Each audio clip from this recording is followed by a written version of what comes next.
àjọ tó ń mójútó ìrìnnà ọkọ̀ lọ́yọ̀ọ́ dóòlà ẹ̀mí èèyàn 6 lógbómọ̀ṣọ́.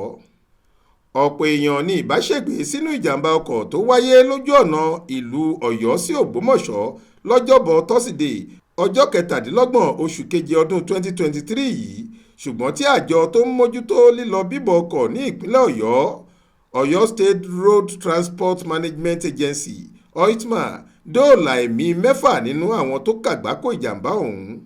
Adarí àjọ náà ọ̀gbẹ́ni Ayọ̀adé Adéoyè ló fìdí ẹ̀ múlẹ̀ pé àwọn tètè débi ìṣẹ̀lẹ̀ náà láti dóòlà ẹ̀mí àwọn èèyàn náà bó tilẹ̀ jẹ́ pé ọ̀pọ̀ nínú wọn farapa. Ó ní ọkọ̀ bọ́ọ̀sì Mazda kan tí nọ́mbà rẹ̀ jẹ́ ARP 533XA tó déédé yọnu ló fa ìjàmbá ọ̀hún. Ó wáá rọ àwọn awakọ̀ láti máa mójútó ọkọ̀ wọn dáadáa kí wọ́n tó gùn lé ìrìn àjò kankan nítorí ó léwu láti gbé ọkọ̀ tó yọnu sórí títì.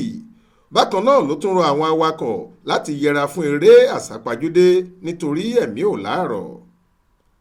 Ọláwálé Àjàó ló ṣàkójọ ìròyìn yìí fún iléeṣẹ́ tẹlifíṣàn Aláròye online. Faith Adébọ́lá ló kà á sétí ìgbọ́ yín.